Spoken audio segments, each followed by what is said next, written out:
Oi, turminha, tudo bem? Vamos para mais uma aula de Ciências Humanas? Hoje nós vamos estar falando sobre o folclore, que é comemorado no dia 22 de agosto.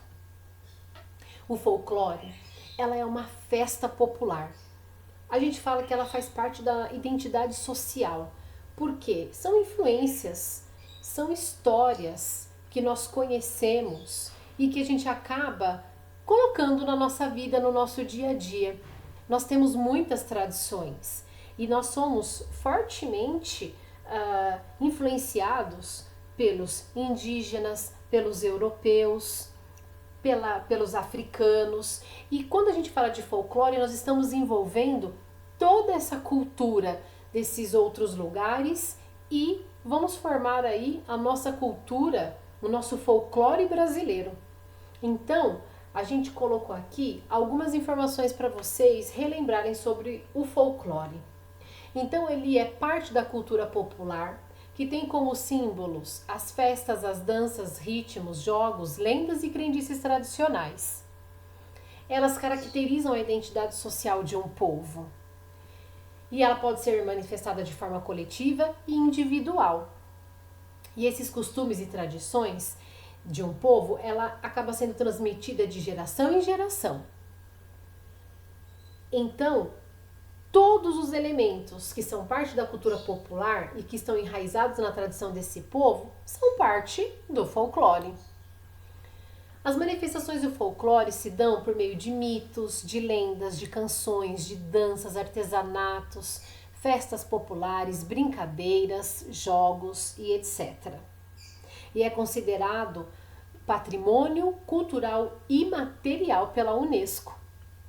Então, é imprescindível a realização dos esforços para sua preservação, para que isso não acabe, né? Para que ela fique forte, que ela se fortaleça com o passar dos anos, que a gente não deixe morrer essa cultura, essa parte tão importante da nossa identidade social, tá certo? Quando a gente fala de folclore, a gente está falando do quê? Das narrativas tradicionais, dos contos, dos mitos, das lendas. Sobre os costumes tradicionais, estamos falando também de muitas festas. Existem muitas festas populares no Brasil, principalmente no Nordeste, elas são bem famosas, né? Quando vai chegando a época de junho e julho, é o que mais se fala na televisão, não é verdade? Também falamos sobre crenças e superstições, saberes relacionados à magia, à bruxaria, aquela história da não passar debaixo da escada, a história do gato preto. Então, são superstições. Linguagem popular, dialetos falados e os jargões populares. Aqui a gente às vezes acaba pegando algumas palavras de outra cultura e incorpora para nós, da língua portuguesa, como se fosse nós. E na verdade é de outra cultura, é de outro país, tá certo? No folclore existem muitos personagens, mas agora a Pro vai mostrar 3 personagens para vocês. E eles não são do nosso folclore. Vamos conhecê-los? Cavaleiro sem cabeça. Lenda tradicional que surgiu na Europa medieval e que chegou aos Estados Unidos, onde se popularizou. A lenda fala de um cavaleiro decapitado que vaga à procura de sua cabeça, que é essa ilustração que a Pro colocou aqui. Também vamos conhecer o Gashadokuro. É uma figura sobrenatural do folclore japonês. Na lenda japonesa, é um esqueleto gigante, formado dos ossos daqueles que morreram de fome, que vaga pelos campos do Japão à procura de viajantes para alimentar-se deles. E também nós temos a Chorona, que é um personagem presente no folclore mexicano, que fala de uma mulher aos prantos, ou seja, que chorava muito e que ficava às margens de rios e lagos. Aqueles que ousavam aproximar-se dela morriam ou sofriam outras consequências. Então aqui nós conhecemos 3 personagens de outras culturas que não é da nossa. Gostaram? Acharam legal? Agora vamos falar do nosso folclore, do folclore brasileiro. O Brasil, naturalmente possui o seu conjunto de elementos que formam o folclore brasileiro.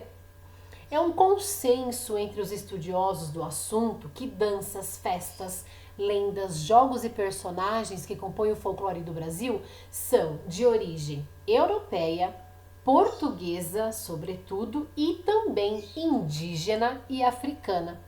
Sendo assim, houve uma fusão de elementos de diferentes culturas. Alguns personagens do folclore brasileiro são o Saci Pererê,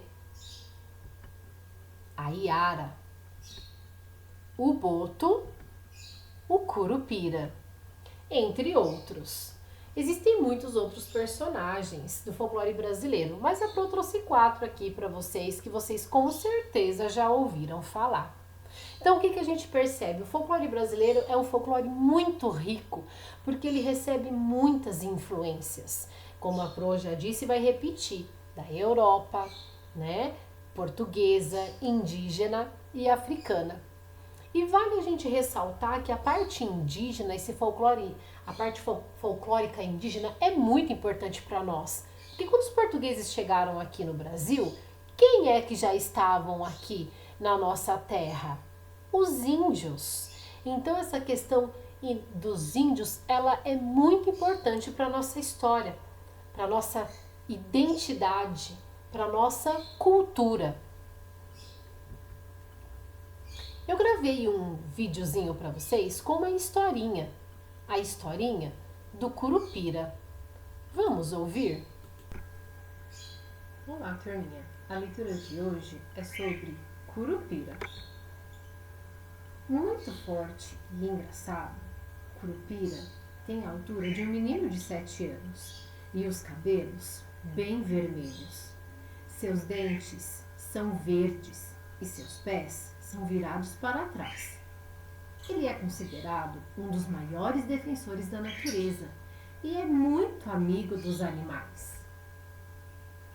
A atenção e a preocupação que tem com os animais são tão grandes que quando a tempestade se aproxima, o Curupira corre por toda a floresta, batendo no tronco das árvores, para ver se estão firmes. Se ele encontra alguma que pode cair durante o temporal, avisa os habitantes do local, para não chegarem perto dela. Nos dias de sol, o Curupira passa o tempo comendo frutos e observando a natureza. Mas, se percebe que algo está errado, logo corre para ver o que está acontecendo. E nem pensa em correr atrás dele.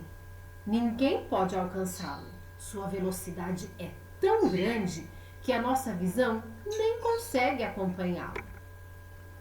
E se depois dessa correria toda ainda encontrar pela floresta homens que caçam por diversão e não apenas para comer, ele fica uma fera, sem dó dos caçadores maldosos, principalmente dos que matam os filhotes.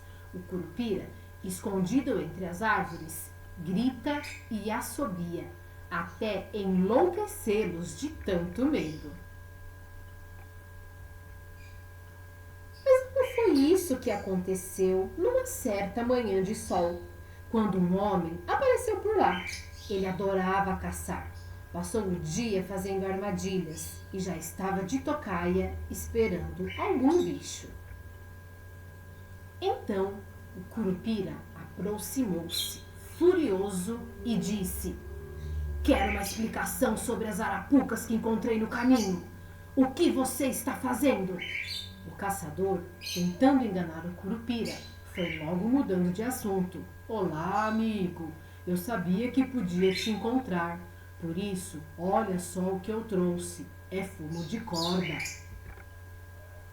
O Curupira não gostou da mentira que aquele homem contou. Foi logo questionando: "E para que eu quero fumo de corda?" O outro, já tremendo de medo e percebendo que o Curupira estava ficando ainda mais nervoso, respondeu: Sabe o que é, senhor Curupira? Lá onde moro, disseram que se eu encontrasse com o senhor, deveria presenteá-lo com fumo de corda. Assim, seu senhor ficaria bem feliz e não me faria nenhum mal.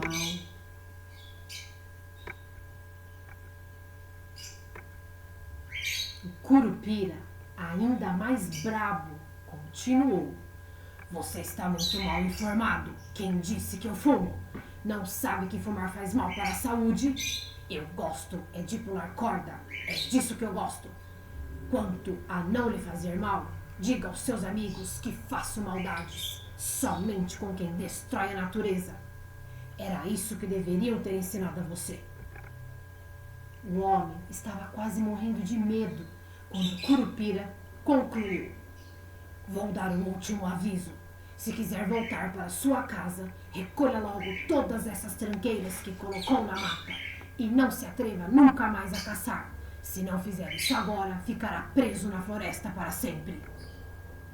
O homem saiu, guardando rapidamente todo o material de caça que encontrava pelo caminho. E nunca mais foi visto por aquelas bandas. Depois disso, os outros caçadores que agora conhecem a história aprenderam a nunca mais caçar nas matas do Curupira. Até a próxima, pessoal! Até a próxima leitura. Vocês gostaram da historinha do Curupira? É uma lendinha que nós temos aí. É muito bacana. Agora, nós vamos continuar falando sobre folclore, mas nós vamos focar nos indígenas. Vamos chamar o nosso agosto de agosto indígena, porque eles são muito importantes para nós. Afinal de contas, é o que a Pro já disse, eram os índios que já estavam aqui no Brasil quando as outras pessoas foram chegando aqui, os portugueses, os espanhóis, entre tantos outros, não é verdade? Então, a nossa cultura indígena é muito importante, porque eles foram verdadeiramente os nossos primeiros habitantes aqui no Brasil, tá certo? E a partir deles, né? E com a chegada da Europa e de tantos outros lugares é que foi se formando o povo brasileiro. Então, os indígenas são muito, muito importantes para nós. Então, agora a gente vai falar um pouquinho sobre eles. O que é ser índio? Antes de tudo, é índio quem se identifica com uma comunidade indígena e é visto por ela como um membro. Entendemos como comunidade indígena um conjunto de pessoas que mantêm relações de parentesco ou vizinhança entre si, são descendentes dos povos que habitam o continente antes da chegada dos europeus, apresentam modos de vida que são transformações das antigas formas de viver das populações originárias das Américas. Então, quando os europeus chegaram aqui, os índios já tinham a sua forma de viver, de se alimentar. Eles viviam muito da caça, da pesca, né? Nós já falamos muito sobre isso ao longo dos anos. Então, eles já tinham a sua cultura, as suas danças, as suas crendices, tá certo? Os índios são todos iguais? Vocês acham que todo índio é igual? Vamos saber agora se sim ou se não? Algumas vezes nos referimos aos povos indígenas genericamente, como índios, porque quando falamos índios, estamos nos referindo a grupos que se reconhecem como semelhantes em alguns contextos. Apesar das semelhanças que podemos notar entre vários povos indígenas, quando eles se comparam entre si, se reconhecem suas diferenças, pois prestam atenção nas particularidades de cada grupo. Cada povo indígena possui tradições culturais próprias, isto é, tem uma história particular, além de possuir práticas e conhecimentos únicos. É a mesma situação dos franceses e ingleses, por exemplo, que recebem o nome comum de europeus, por oposição aos africanos, aos sul-americanos e outros, ainda que apresentem diferenças entre si, falem línguas diferentes, tenham festas, costumes e hábitos distintos. É por isso que não podemos dizer que existe uma única cultura indígena. Cada comunidade tem seu modo de ser. Existem, portanto, muitas culturas indígenas. O que eles estão querendo dizer aqui? Que a gente fala dos índios, mas como se eles fossem todos iguais. E isso não é verdade. Aqui no texto fala, cada povo indígena tem a sua forma de viver, tem os seus costumes. Existem vários povos indígenas. Lembra que nós já estudamos na história de São Miguel Paulista, que falava da questão indígena, que falava dos índios guaianás? A Pro mora em Guarulhos, e aqui tinha muito a questão dos índios guarus. E eles são iguais? Não, cada um tem a sua diferença. Eles falam línguas diferentes, cada um tem o seu linguajar, tem os seus costumes, a sua forma de viver. Então, os índios não são todos iguais. Cada tribo tem a sua especificidade, tem o seu jeitinho de ser, vamos dizer assim. E pensando na questão indígena, já que nós somos muito influenciados por eles, a Pro vai mostrar para vocês aqui algumas brincadeiras indígenas que os índios já brincavam. Eles e a gente acabou também fazendo a mesma brincadeira. Por isso que a gente fala da herança cultural, porque eles que trouxeram para nós as brincadeiras que a Pro vai apresentar agora. A da peteca, por exemplo, que a gente não pode deixar a peteca cair no chão, não é verdade? É um brinquedo popular, feito com areia, couro e penas. E tem que ter mais de 2 participantes. Então, conforme vai se jogando a peteca de um para o outro, a peteca não pode cair no chão, porque quem deixar ela cair no chão, perde a brincadeira. Vamos ver mais uma? Cabo de guerra. O cabo de guerra também precisa de no mínimo 2 pessoas. E aí a gente faz uma marcação, tanto no chão quanto na corda. E aí cada equipe vai puxar a corda para o seu lado para ver qual vai ser a equipe vencedora. Vocês sabiam que o cabo de guerra tem origem indígena? Vamos ver mais um? A brincadeira de arco e flecha. A Pro até colocou um índio aqui com o seu arco e flecha e em cima dele tem outra figura do arco e flecha do brinquedo que hoje tem. Então nós temos ali o alvo, onde tem muitos números e o objetivo da brincadeira é ver quem é que consegue fazer a pontuação maior. Vamos para mais uma? A corrida do Saci. Vocês já fizeram a corrida do Saci? Na corrida do Saci, a gente tem que fazer uma marcação para o ponto de saída e para o ponto de chegada. E aí você tem que sair correndo apenas com uma perna, igual o Saci.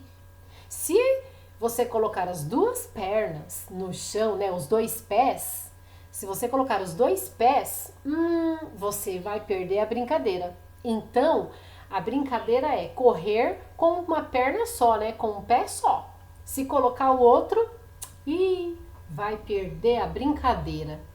Então, a Pro colocou aqui para vocês algumas curiosidades, né? Alguns informes sobre o folclore, sobre a importância do índio na nossa vida. E depois vocês vão fazer uma atividade de interpretação de texto, onde a gente fala mais um pouquinho sobre os índios. Tudo bem? Nós, professores, esperamos que vocês tenham gostado. Até a próxima. Nós estamos com saudades. Beijos, turminha. Até!